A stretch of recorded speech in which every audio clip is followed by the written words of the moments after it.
좋은 금요일 아침입니다. 찬송가 384장 찬양하겠습니다.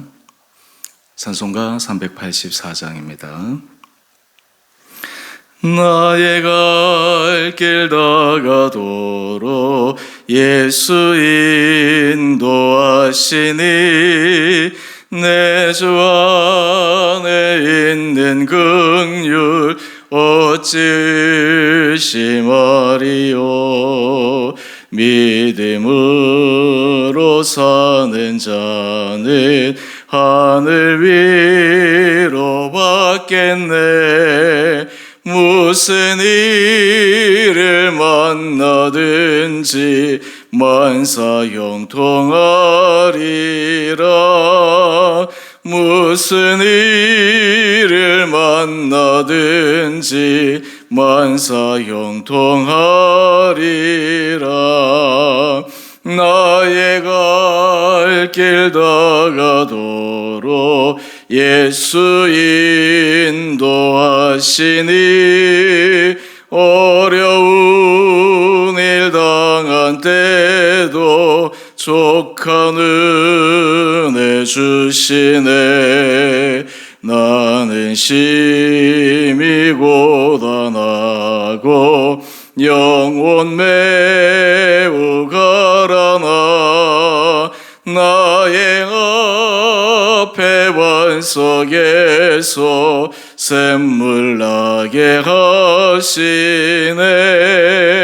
나의 앞에 반석에서 샘물 나게 하시네. 나의 갈 길 다가도록 예수 인도하시니 그의 사랑 어찌 큰지 말로 할 수 없도다. 성령 감화 받은 영혼 하늘 날아갈 때에 영영 부를 나의 찬송 예수 인도하셨네. 영영 부를 나의 찬송 예수 인도하셨네.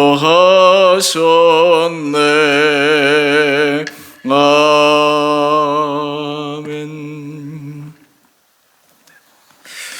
오늘 말씀 시편 68편 1절에서 18절까지입니다. 하나님이 일어나시니 원수들은 흩어지며 주를 미워하는 자들은 주 앞에서 도망하리이다. 연기가 불려가듯이 그들을 몰아내소서. 불 앞에서 미리 녹음같이 악인이 하나님 앞에서 망하게 하소서. 의인은 기뻐하여 하나님 앞에서 뛰놀며 기뻐하고 즐거워할지어다. 하나님께 노래하며 그의 이름을 찬양하라. 하늘을 타고 광야 행하시던 일을 위하여 대로를 수축하라. 그의 이름은 여호와이시니 그의 앞에서 뛰놀지어다. 그의 거룩한 처소에 계신 하나님은 고아의 아버지시며 과부의 재판장이시라. 하나님이 고독한 자들은 가족과 함께 살게 하시며 갇힌 자들은 이끌어내서 형통하게 하시느니라. 오직 거역하는 자들의 거처는 메마른 땅이로다. 하나님이여 주의 백성 앞에서 앞서 나가사 광야에서 행진하셨을 때에 땅이 진동하며 하늘이 하나님 앞에서 떨어지며 저 신의 산도 하나님 곧 이스라엘의 하나님 앞에서 진동하였나이다. 하나님이여 주께서 흡족한 비를 보내사 주의 기업이 곰핍할 때에 주께서 그것을 견고하게 하셨고 주의 회종을 그 가운데에 살게 하셨나이다. 하나님이여 주께서 가난한 자를 위하여 주의 은택을 준비하셨나이다. 주께서 말씀을 주시니 소식을 공포하는 여자들은 큰 무리라.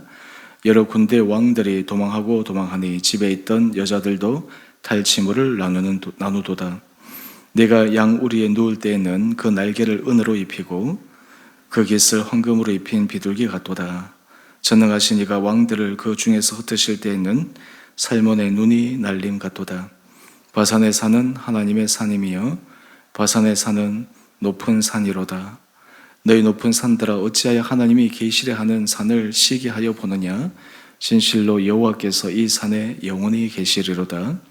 하나님의 병거는 천천히요 만만이라. 주께서 그 중에 계심이 신의 산 성소에 계심 같도다. 주께서 높은 곳으로 오르시며 사로잡은 자들을 취하시고 선물들을 사람들에게서 받으시며 반역자들로부터도 받으시니 여호와 하나님이 그들과 함께 계시기 때문이로다. 아멘. 좋은 금요일 아침입니다. 오늘 하루도 하나님께서 우리에게 은혜 주시고 또 우리를 인도하심을 믿고 걸어가는 귀한 하루 되시기를 원합니다. 오늘 시편 68편은 하나님의 구원을 찬양하고 또한 그것을 선포하는 시입니다. 우리 삶의 자리에 우리는 하나님이 우리를 돌보시고 지키시고 인도하신다 라고 하는 것을 입술로 고백만 하는 것이 아니라 실제로 경험하고 또한 그것을 날마다 누리며 가는 것이 참으로 중요합니다. 여러분들은 어떻습니까? 여러분들의 실제적인 삶의 자리 가운데 하나님이 인도하신다, 하나님이 지키신다, 하나님이 보호하신다 라고 하는 것을 시시각각 느끼고 있습니까? 우리가 말씀을 묵상할 때마다 물론 우리와 시대적 환경과 여러 가지 배경이 틀리지만 하나님께서 이스라엘 백성들을 구원하시고 인도하시고 또 시편 말씀을 통해 시편 저자들이 하나님의 인도하심과 구원하심을 찬양하는 것을 보면서 바로 그 하나님이 오늘 우리의 하나님 되심을 깨닫고 고백하는 것이 참으로 중요합니다. 예수 그리스도를 통해서 우리는 영적으로 모두 아브라함의 자녀요, 또 하나님께서 말씀하신 그 선조들의 행하신 그 일에 바로 우리들도 주인공이 될 수 있기 때문입니다. 오늘 큐티 제목을 한번 보시면 자기 백성을 돌보시고 인도하시는 하나님, 특별히 오늘 이 말씀을 우리가 묵상할 때 5절과 6절 말씀을 중심으로 한번 살펴보십시다. 그의 거룩한 처소에 계신 하나님은 고아의 아버지시며 과부의 재판장이시라. 하나님이 고독한 자들은 가족과 함께 살게 하시며 갇힌 자들은 이끌어내사 형통하게 하시느니라. 여러분, 우리가 하나님의 인도하심, 하나님의 돌보심을 언제 가장 분명하게 느낄 수 있습니까? 인생이 절박할 때입니다. 인생이 정말 곤고할 때입니다. 하나님께서 개입하지 않으면 문제가 해결될 수 없을 것만 같은 막막한 상황 가운데서 그때 비로소 우리는 하나님의 돌보심을 더 간절히 기대하게 됩니다. 오늘 본문에 나오는 고아의 아버지, 과부의 재판장, 특별히 이 고아와 과부는 사회적 약자 가운데 가장 큰 약자입니다. 여러분, 고아는 누가 돌봐주겠습니까? 요즘 시대도 부모가 없는 자녀들이 참 불쌍하지 않습니까? 하물며 고대 사회에 자신의 모든 삶에 언덕이 되어줄, 버팀목이 되어줄 그 부모가 있지 않는 자녀들은 정말 세상 살아가는 것이 너무너무 힘든 것입니다. 그런데 그 고아의 아버지시다라는 것입니다. 여기서 이 아버지라고 하는 것은 정말 육신의 아버지 이상으로 필요한 것들을 채워주고 공급하고 보호하여 주고 바로 그 하나님이지 않겠습니까? 여러분, 우리가 삶을 살아갈 때 우리도 고아와 같이 그렇게 영적으로 고독하고 외롭고 아무도 우리의 삶의 자리에 도움을 줄 수 없는 것 같은 그런 상황에 처할 때가 있습니다. 하지만 오늘 본문 말씀을 통해 우리가 기억할 것은 하나님은 고아의 아버지시다. 하나님은 정말 모든 사람들이 불쌍히 여기면서 때로는 도움을 받을 수 없는 그 고아에게조차, 아무도 사람들이 관심을 갖지 않는 그 사람에게조차 하나님은 관심을 가지실 뿐만 아니라 아버지가 되어주신다라는 것입니다. 우리는 하나님을 아버지라고 부릅니다. 이 아버지라고 부를 수 있다고 하는 것이 얼마나 귀할까요? 하나님을 아빠, 아버지라고 부를 수 있다고 하는 것이 참 우리의 큰 특권입니다.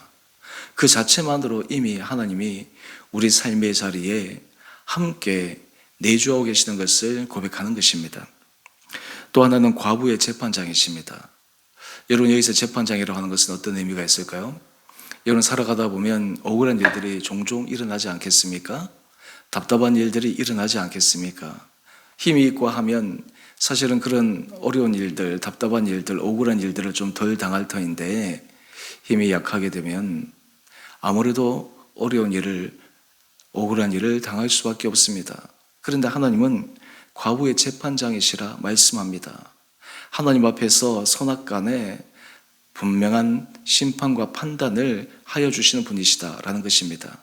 삶을 살아갈 때 사람들이 억울할 때 참 마음이 힘듭니다. 다른 사람들이 자신들에 대해서 오해하고 또한 그것으로 인해서 자신의 삶이 참 난처해졌을 때 마음이 무겁습니다. 그런데 우리 믿음의 사람들은 그 상황 가운데서 이겨낼 수 있는 영적 힘은 하나님은 재판장이셔서 모든 것들을 정확하게 판단하시는 분이십니다. 사람이 재판을 할 때 정말 사사로이 이렇게 마음으로 잘못되게 판단하지 않고 공평하게 하는 것이 참으로 중요한데 그래도 사람은 실수하지 않습니까? 잘못 판단하지 않습니까? 하지만 우리 하나님은 실수하지 않으십니다. 잘못 판단하지 않으십니다. 가장 정확하게 판단하시는 분이십니다. 그렇기 때문에 그 재판장이신 하나님을 우리가 믿을 때 우리는 기다릴 수 있습니다. 참을 수 있습니다. 견디어 나갈 수 있습니다. 또 우리 6절 말씀을 한번 볼까요? 고독한 자들은 가족과 함께 살게 하시며. 사실 구약에 있어서 3대 약자가 고아와 과부와 나그네이지 않습니까? 나그네는 얼마나 외롭습니까? 홀로 살아가야 합니다. 그의 곁을 지켜줄 수 있는 사랑하는 가족들이 없습니다. 이방인으로서 낯선 곳에서 정말 외로운 그런 힘든 삶을 살아갈 수밖에 없습니다. 그런데 하나님께서 가족과 함께 살게 하십니다. 함께 정을 나누고 함께 마음을 나누고 서로가 사랑할 수 있는 그러한 좋은 사람들을 가족으로 붙여주셔서 살게 하여 주신다라고 하는 것입니다. 또 한번 볼까요? 갇힌 자들은 이끌어내사 형통하게 하시느니라. 갇혀있을 때 얼마나 삶이 막막하겠습니까? 더 이상 길이 보이지 않을 때 얼마나 그 마음이 고통스럽고 힘들겠습니까? 그런데 하나님께서 이끌어내십니다. 뿐만 아닙니다. 형통하게 하십니다. 우리는 자기 백성을 돌보시는 하나님, 이것이 추상적인 그런 고백이 아니라 실질적인 우리 삶의 고백이 되기 위해서 오늘 고아의 아버지 되시고 과부의 재판장 되시고 고독한 자들은 가족과 함께 살게 하시고 갇힌 자들은 이끌어내사 형통하게 하시는 그 하나님의 놀라운 섭리와 인도하심을 오늘 우리 삶의 자리에서도 경험해 갈 수 있게 되기를 원합니다. 이와 반대로 하나님을 거역하는 사람들, 결국 그들의 삶은 어떻게 될까요? 메마른 땅과 같이 척박해지고 공공해지는 삶을 살아갈 수밖에 없습니다. 오늘 이 말씀을 우리가 묵상하게 될 때 하나님 우리에게 새로운 소망의 마음을 주십니다. 우리로 하여금 주님 앞에서 다시 한번 힘을 낼 수 있도록 하여 주십니다. 여러분, 우리가 삶을 살아갈 때 우리 혼자서 인생을 살아간다라고 하면 참 얼마나 막막하겠습니까? 하나님 우리와 함께 하시고 우리와 동행하실 뿐만 아니라 우리를 지키시고 인도하시는 바로 그 분이시기 때문에 우리가 바로 이러한 주님을 의지하며 살아갈 수 있는 주님의 사랑받는 자녀의 모습이 될 수 있습니다. 이런 의미에서 우리는 하나님의 백성으로 살아간다라고 하는 것은 큰 은혜의 축복입니다. 하나님의 백성으로 살아간다라고 하는 것은 하나님 앞에서 놀라운 특권입니다. 오늘 우리 마음속에 또 우리의 삶의 고백 가운데 이런 분명한 고백들이 있게 되기를 간절히 원합니다. 마지막으로 한 말씀만 더 묵상하겠습니다. 우리 7절 말씀인데요. 하나님이여 주의 백성 앞에서 앞서 나가사 광야에서 행진하셨을 때에 여러분 이스라엘